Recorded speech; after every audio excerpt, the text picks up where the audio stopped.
that I have put off are going to be exposed, right? Oh, my LLC, my trademark, like we end up keeping ourselves stuck because we have this imposter syndrome, which is this fear of being found out. There's a cost to playing small. Sometimes what happens is we have enough belief to start the thing, but then we spend 3 years, 5 years playing small and having a little business, even though we know that the vision that we were divinely given for this thing is supposed to be global. Hey, friend.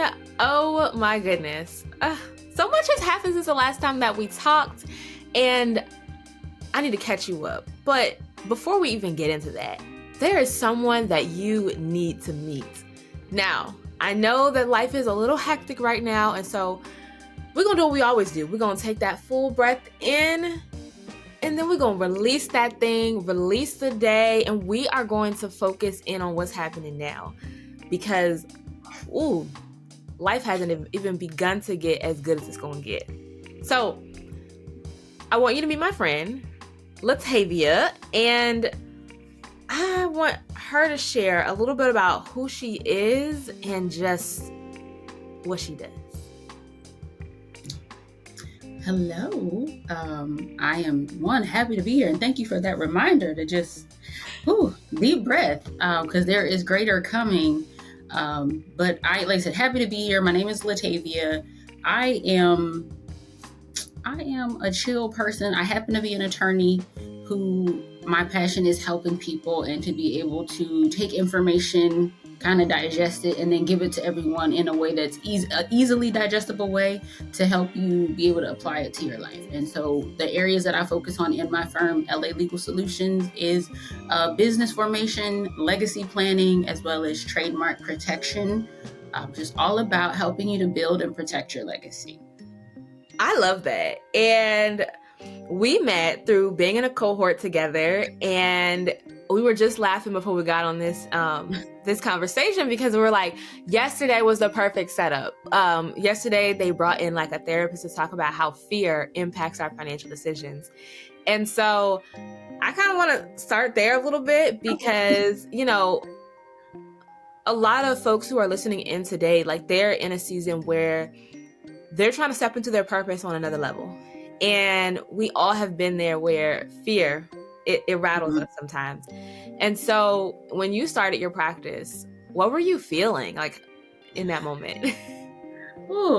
Fear for sure. Because it was with any time we're in change, it was a bit of a transitional period, but definitely there was fear of, okay, I know how to do this, but I've done it working for other people and their their times. They set the rates, they set this, and I just kind of do the work. But now doing my own firm, I have to do the work. I also need to do the admin stuff. And the marketing. And I've got to put myself out there, because what I didn't say at the beginning, I am very much an introvert, and I'll be in the back, help set up. I play the background, very comfortable there. So there was the fear, the getting comfortable with being uncomfortable, because hey, it doesn't care. It does not matter how great I am or how good of a service I provide if nobody knows that I'm providing it. And so it was a combination of, there was fear, there was excitement, there was apprehension. I like to say I was nerve-skited. I was nervous and excited about it. And even now, I still have those moments. But yeah, it was all of those things, and a lot of what we touched on last night in the session of just not allowing, I think it's a matter of acknowledging that all those feelings, they're real, they're valid, but two things can be true. Yes. Don't allow those feelings or the fear or the worry, comparison, to paralyze you. Whew. Okay, I love the word nerve-sighted, because we talk a lot about the both and, the dichotomy of life, and it's like making space for both. And sometimes we tend to hyperfixate on the feeling that we can label as bad or negative, and not acknowledge that, wait, I also feel butterflies of excitement too. So I love that. Tell me more about how you knew it was your time though. How did you know, I'm supposed to be doing this thing? Oh, that's a great question. And sometimes I still ask myself, Jesus, is this it? But because it's this that you asked that, I was actually thinking about this last night and this morning of when I started this firm so I started it in 2021. But kind of what made me feel like, okay, this is the right time is one, the job I was doing was contract work. It was coming to I knew when it was going to end. So I had some time to prepare. And I had did my normal, let me start applying and, I can get a job. If any of my friends would say, Latavia don't have a problem getting the job. It don't always feel that way, but it was kind of a combination of, hey, I am doing all the things that I normally do, but I am not getting the same results. And also I had started going through things from back when I was in law school. I had written out this business plan so I had always said I wanted to have my own firm, but I need to, I kind of this list of, I need to do this, and this before. And I kind of was looking back through that and I saw that I was like, ooh, the timing. This is and it was just a lot of the stuff that I had forgotten that I had written about or thought about, 10 years ago. And then just this desire, like, hey, I want to do this. So it was a combination of those things and also a little nudging from God of like, hey, over here. So like I said, it was a combination of those things. And then just even realizing, hey, no time like the present. And then when I did start moving towards it, things started lining up. And it was like, okay, I am. And like, not this, don't let me get it twisted. It was not a walk in the park. It was not without challenges, but it was, as long as I kept moving forward, the resources I needed, the clients came. I got more comfortable being in front of a camera, being the face, and then people were coming in terms of to be that support, that team. You and I were talking about, who's on my team, who's at board of directors. And so it was like, okay, I'm doing it by myself, but I'm not alone. Because that was also, I'd had a law firm before with a business partner. And so that was also one of the things of like, hey, we have this thing, but now I feel like I need to go do something in a different direction on my own. But there was that kind of bit of a safety net of, well, I got somebody else to do it with me. And I'd even tried to bring her. And it was like, no, okay. All right. So it was all of those things. But like I said, it's just realizing that we have to take the first step and get going. One thing I hear you saying is that like courage is built like on the way down after you take the leap. And I feel that wholeheartedly. People often ask, oh, how did you get to be so confident? I'm like, what other choice do I have other than to do the things? Like y'all can't feel my nervous system, crumbling with anxiety as I'm doing the things. And also, who said that I mean, I am, but it's like, yes, because it's and I think we touched on this last night in the session of, may not be confident all the time, but one thing that I'm coming to realization of, I'm confident in the God in me and the talent and the skills that he's gifted me with. And even though I, Latavia, have messed stuff up plenty of times, it's still there. And so I think, like you said, it's the whole, I used to not like that saying, fake it till you make it, because I'm like, I feel like I'm being fake, but it's, sometimes you do. We got to speak those things as though they were, like, you got to believe it before it happens. And so, like you said, you don't know what's going on inside. But when I walk in this room and when we talk and when you ask me about the services and things of that nature, you just start talking and then it comes. I love that. Oh, man. This is so good. And I know that people need to hear this because a lot of times we're comparing ourselves to what others are projecting, because like you said, like we as entrepreneurs, we just do the work because it has to get done. And because we are choosing to believe more in what we have faith that's going to happen other than more than like what fear is telling us. And so, yeah, it doesn't mean that we're without fear, but people are comparing themselves, to the work that they're seeing other than like the emotions that they're not privy to. And so I love that. So tell me more about what you do in business. So I know you kind of mentioned the language around that, but I don't know if everybody, we're not all law school grads. So break it down. What does that mean? Like, what do you help people with? Sure. No. And thank you. Cause I'll be reminding my people that like, don't use all the words. So yeah. So what I do is, like I said, the simplest way is I help people do what they want to do. As I remember when I was talking about reflecting on things, I wrote down, I'm helping you to fulfill your destiny. Yeah. Is what I see. And so in terms of what that looks like practically, if you're listening and you think you have this idea for a business, or even you're doing business, but you haven't taken the steps to like formally organize it, you just doing it as your own, that's considered a sole proprietorship. I work with people to help them organize their business in terms to get a legal entity. So whether that's an LLC or a limited liability corporation or a corporation, or if you're thinking about a nonprofit, working with you to understand what are your goals with what you want to do, and then what entity type is going to make the most sense for you right now, and also making you sure you understand what that is, what do you need to do to get it started, and then to manage and maintain it, and then what are some of the day-to-day practical things, like you need to get an EIN number that has the same number as your business. So that's coming, that protection of kind of putting that distinction between you, the person, and your business. Talking about what are the tax implications, because we all got to deal with taxes, and whether we like it or not. So that's what I do from the standpoint of like kind of that business formation side. If you're someone who you're already in business, it's maybe let's check to see what do we have? Like, maybe we need to do an audit of just sit down and go through what documents do you have, what don't you have. If you have employees, you were saying they're independent contractor, are you actually treating them as a contractor, or are you operating more as an employee? Because there's tax as well as different like responsibilities that come with that. So those are some of the things I do in addition to just contract review or drafting. Trademark or intellectual property, specifically trademarks or copyright. So trademark is your business, your brand. Like what do people know you for? So I help in terms of registering to get federal protection for your trademark.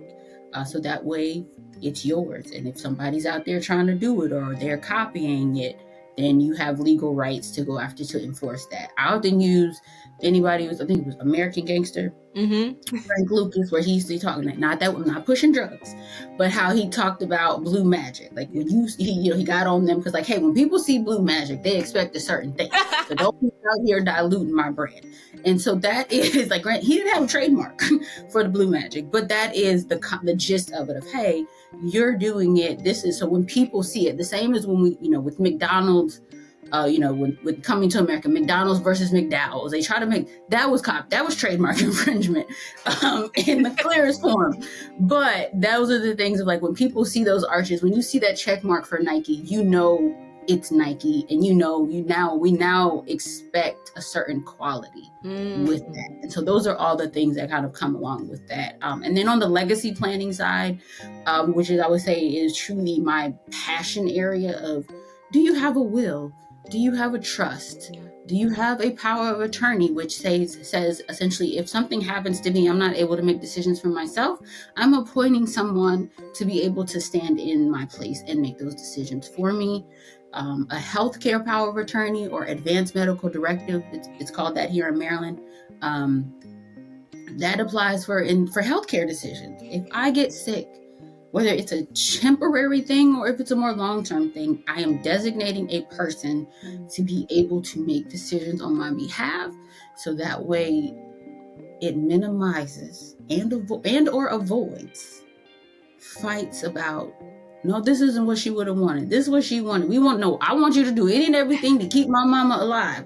No, she wouldn't have wanted. And some of that stuff is still going to happen, but those are the services, like kind of the tangible products or services that I provide. But really with that, it's about having the conversation. Same way you and I are talking right now. And for those of you listening, my biggest thing is I encourage you to take some time to think about it for yourself. I know we don't like talking about it. It don't feel good, but we are all going to die. Mm-hmm. And when we do, it is going to be a difficult time for those who love us because they're going to be grieving. But if we can go ahead and put some things in place and put a plan together, that will make life a lot less stressful for them. It also goes a long way of easing some stress and anxiety for us. And trust me, you'll sleep better once it's done. But that was a very long way around, but that is what I do with my business. But a lot of it is everything that I do. I really do care about people, and I want us to succeed. And I get excited when I hear people talk about what their business is, what they're doing, how they want to help, and then getting to see it.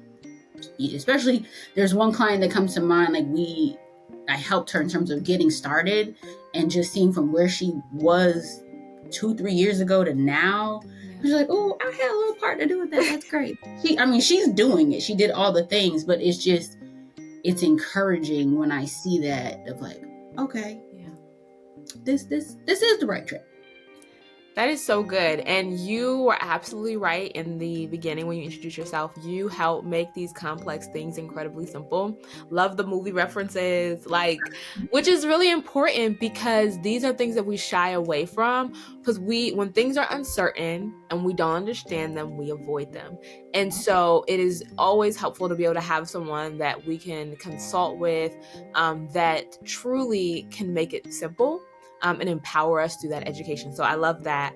Tell me about why people put off doing some of those legal things in their business. I know personally, it was I don't really understand where I'm supposed to go, how this is supposed to work, how much it's going to cost. And so it took a minute before I went and got my little LLC. And so what have you found with clients for why they put some of these things off? All of the above of what you just said, all of what we've talked about, myself included. I know how to do the stuff and where to go, but even it's but do I need to do that? But some of what I've heard is it's always just a little business. We, especially in our community, love to put a little on front of something to kind of downplay. No, it's not a little anything. But it's the cost of not knowing how much it costs. I don't really have that much. I don't need to talk to an attorney. Or I could just go online. And I love Google. I love YouTube University. Yes. And they are very helpful. But it is not always the best use of time and resources because you could find something that sounds similar to what you're doing, and there may be some truth in it, but everything with the law depends on the facts. Wow.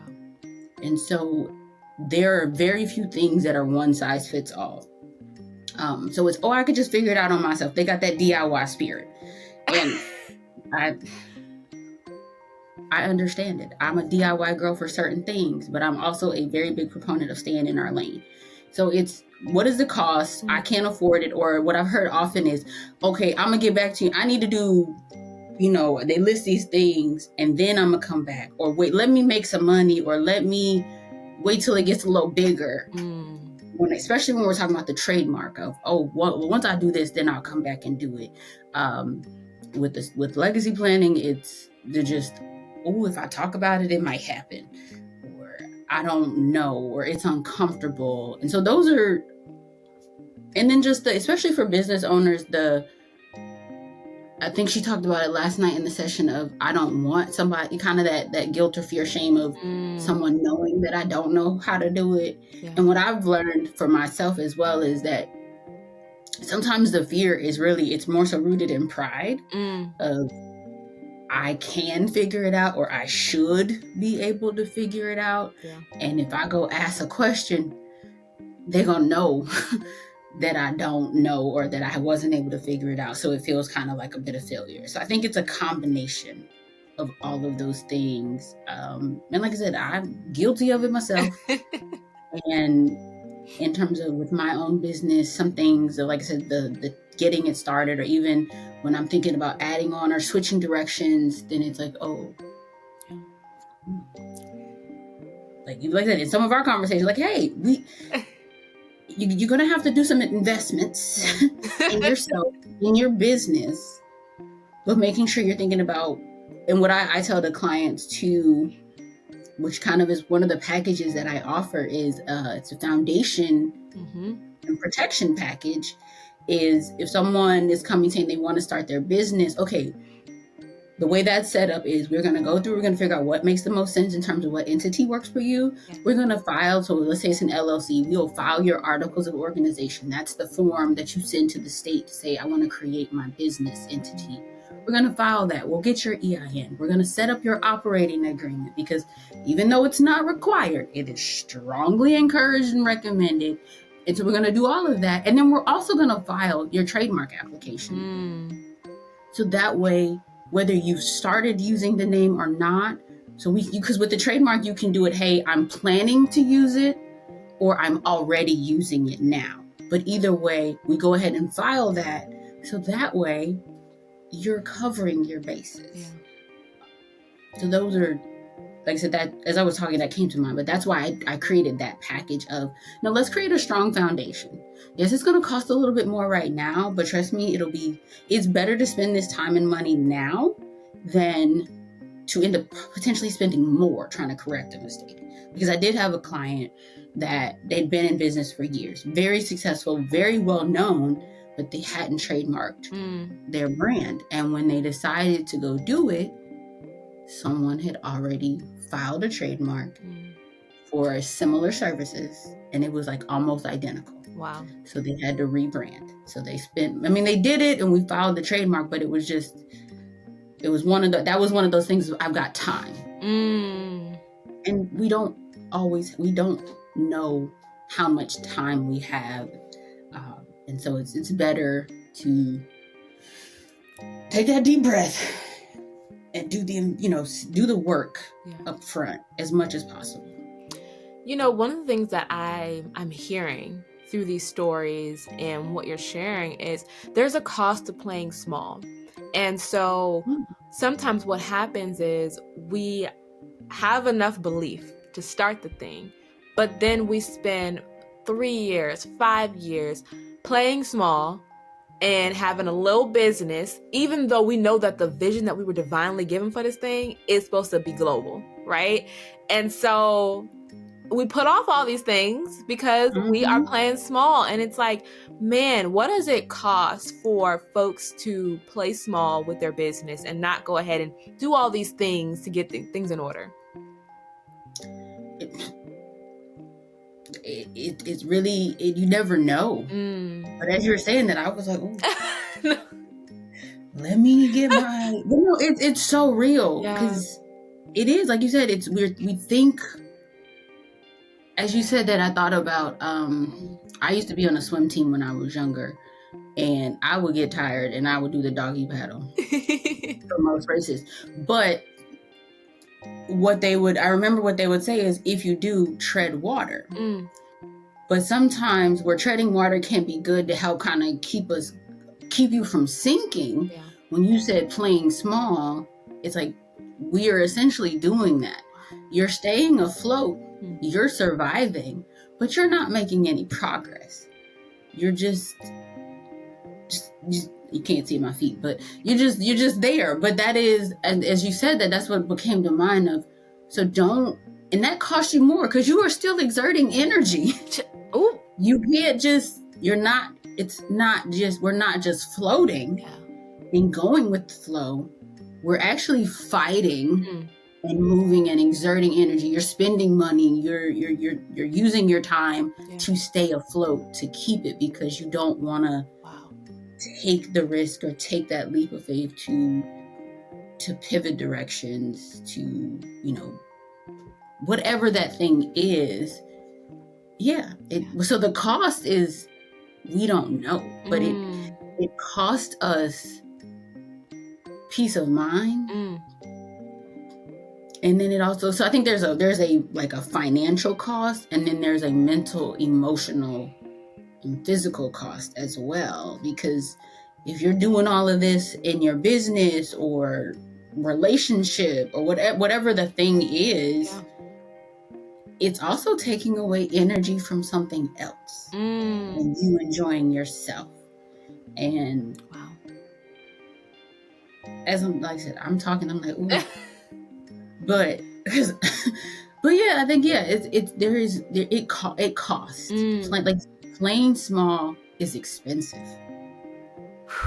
And so I don't even know how to quantify it, but it's expensive. I think about what kind of came up when we originally like had our chat about this episode is the imposter syndrome piece. And so it's like a lot of times when people, here's one thing I hear a lot. Oh, I think I want to like be a guest on people's podcasts, but let me get my website together, because since it's not together, I'm not going to take advantage of the opportunity. Oh, I got this invite to go speak, but oh my goodness, if I get on there, I'm going to, all the things that I have put off are going to be exposed, right? Oh my goodness, I could go and do this media interview, but it's going to expose the fact that, my LLC, my trademark, like what if people, and so we end up keeping ourselves stuck because we have this imposter syndrome, which is this fear of being found out because we don't have our things in line. And so it's like, I wonder how many opportunities people have put off because they have procrastinated on the kind of things that you provide, which is like making sure your business is legit. Like, yeah, no, it is. Yeah. And I think she touched on this last night too, of, I forget the specific example, but just what you just said. And as you said it, I thought about with the cohort that we're doing, one of the things that I know about, but I never really did, was a Duns and Bradstreet. Yeah, Duns and Bradstreet. Like, that is an organization or entity that essentially monitors or helps businesses establish credit. And I know about it. I've thought about it, and I thought I had done it. But in doing the application for this cohort, it asked that. And so I went like, oh, let me find mine. I'm like, oh wait, I don't have it. And literally in that moment, I almost, because I was done with the application, I almost was like, well, I was looking like, wait, oh, can I not do this? Because like, darn it, I put this off, and now I'm not about to miss out. So thankfully, I paused, I went, did everything to set up to do the application to get the DUNS number. Yeah. And then I went back to the application and just wrote pending, and that accepted it. And I was like, ooh, okay. And I got it. But just as you said that, I thought about it, like one of the things that I had put on my list, but it fell off to the bottom and I forgot. And then here's an opportunity where they're asking. So in that case, it propelled me, oh, go ahead and do this. Stop putting it off. And so I think, to your point of, where we allow that to hinder us from applying for things because we might get found out, go ahead and apply, because more often than not, if there's something that you need in order for that opportunity, they have something built in to help you. Or by applying for it, it's gonna, if it's a grant, apply for it and say, hey, I'm applying for this because I need some additional capital to go build a website, to hire someone. Because I did that some years back for a grant. It wasn't a large amount, but one of the things that I remember writing is, hey, one of the areas where my business is hurting is marketing, because I don't have the additional resources to invest in that. And I got it. And I used that to hire a company to help. I'm remembering this now, like used a company to help me, a branding company, to help develop the brand for what the business that I have now. And so do it. You know what they say, do it scared. Apply. And yes, I think having a website is important and helpful. But in the world that we live in now, if you have a decent social media presence, that can be a substitute until can they get in touch with you? Can they, if you are providing a product, can you get the product to them? Yes. So if it is whatever it is, if they want you to come speak, because now most of the times people ask for your social media first anyway, before the website. And so like I said, I'm not saying don't do it, but, and I want to say we talked about this last night, and I guess it's something I've heard before, of just when the fear or the things come up, talk back to it, counteract it, of, well, what if they find out I don't have this? Okay. okay, let's say they find out Mm. and then they offer to help me. Wow. Or what if it doesn't matter that I don't have a website? Let me do this. Or if I am so concerned about it, let me go apply, and then let me go over Wix or somebody. I know Wix lets you do some stuff for free. Let me just get a simple, something to do it. And I'm saying this to y'all and to myself because I'm guilty of it, of not allowing their valid feelings and emotions, but not allowing those to be excuses for us not doing not even just what we want to do, what we need to do, what we have been called to do.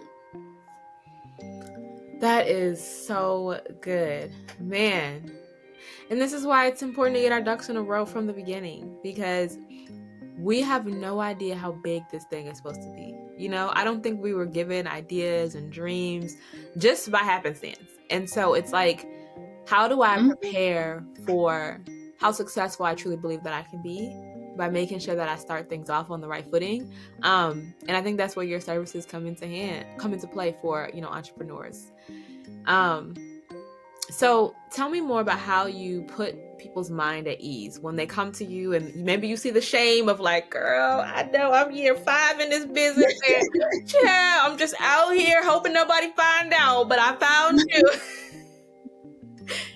No, that's a great question. And honestly, the way I'm talking to y'all right now is the way we will talk. I do know and I'm capable of code switching and I can speak professionally, all of those things. But one of the things that I use, I guess, myself in my experience to help kind of ease some of those concerns. Yeah. And just, hey, I am a human person who is not perfect. And so, hey, there's no shame. You're here now. And so let's focus on we're here now. We can look at what's done. Okay, let's you've been in business for 5 years. You've been doing it. You're doing the thing. So you've been doing something right. Okay. And let's look at what's going well. All right. Now, where are there some areas where there's some opportunities for growth? Let's look at those and okay, hey, based on what I'm seeing here, okay, I don't know, one thing, maybe you haven't, let's say you do have an employee, but you don't have any contract or anything written with them. Or you have employees, but you're not really sure, things have kind of just been going with the flow. Maybe we need to create an SOP for how things are doing, how you're doing things. So I look at there, I always like to affirm or encourage clients of, hey, you're here now. Yeah. Let's celebrate that you've taken the step because we're having this conversation. And we don't have to figure it all out at once. Let's figure out what are the priority areas and start there. And then go from there. And if it's just, hey, you need to maybe someone to brainstorm and talk through, I'm here for that as well. I love that. I think that's why your audits are so powerful, because sometimes we don't know what we don't know. And we have, made ourselves astute students of YouTube University, but YouTube is an algorithm that's going based off what we put in there. And so if there's a blind spot, it's not catching it for us. And so that is the power of being able to speak to you as an expert who can identify like, hey, here are the gaps that we need to fill, and also affirm, here's what you're doing well. So as we transition, I would love for you to speak directly to the entrepreneur who is like, been playing small, who has the imposter syndrome because they have not done the things they know they need to do, and just encourage their heart, but also give them some powerful next steps as well. Okay, no, thank you. Well, like I said, you're doing it. And so congratulations. One, you're listening to this podcast, so you've already taken the step. You're on the right track to get the tools. So I want to start there just saying I acknowledge and affirm what you've been doing. And so if it is you have some questions you're not sure, I'm happy to meet with you and talk to you. So I would say doing that is schedule a consultation. There is a fee for the consultation. But I do that one is we're not just going to have a conversation. You're going to leave with some information ready with some next steps. So some of the things that I provide as a follow-up is of, say, if it's someone who you're thinking about it, I'm going to send you, I created a checklist and kind of some talking points of, these are some things you need to consider before you start or as you're starting. Some of the stuff I've talked about here already, but just giving you those things. I provide articles if you're someone who likes to read, videos, things of that nature. And then we can talk about, depending on all businesses, we need business insurance. Sharing information on some banks that I use or I'm familiar with of, hey, maybe reach out to this bank and say, I need to create a business account. If you don't have one, or you've been using PayPal or Venmo for everything, which, hey, we got to start somewhere. But okay, let's open a business account. So it's going to be a matter of figuring out where you are and then providing steps and resources that make sense for you. There are some kind, like I said, there are a few things that kind of, hey, we know these are the baseline. We need to do this. So I am going to give you information about it. We're going to talk through it, and to the best of my ability, I'm going to make sure you understand what I'm saying before you leave that consultation. And then I send a follow-up summarizing what we've talked about, as well as giving you, hey, these are some action items for you to take. Whether it's hiring me to help you do that. So, hey, you have we need some contracts to be developed. You need to use them. I have drafts that there's an option of you can purchase a contract draft that I've already created and you can customize yourself. Or if it's a bit more in depth, then I can draft one for you. And so I would say that's how I approach and interact with potential or current clients who are entrepreneurs. And even in one thing, we don't often think about it at the beginning, but hey, to the legacy planning piece of what happens if I get sick or if I get injured and I'm not able to work. So looking at that of kind of what can we do in terms of laying that foundation to make sure some of that stuff is addressed.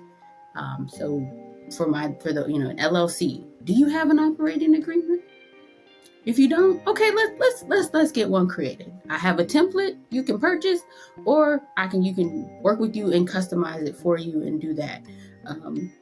So it's hard to say, like I said, that these are specific resources I'll provide, but those are some examples of the resources that I have or that I can point people to.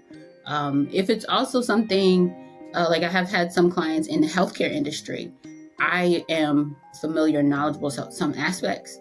But if I realize, hey, what you're doing is a bit more niche than what I am aware from what I know or outside of my area of expertise, I will refer you to another attorney or someone else who, hey, usually I try to refer to people that I know and I can vouch for, or hey, this is someone that, a friend of a friend has shared, to connect you with someone who's more suited to help you with your specific needs. Because, like I said before, I am a proponent of staying in your lane.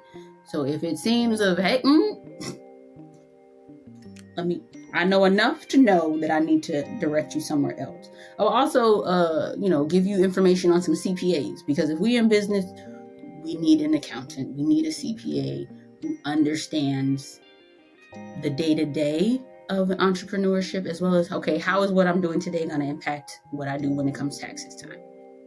So good. And I love that your consultations are paid, because we love when a queen gets paid for her time, period.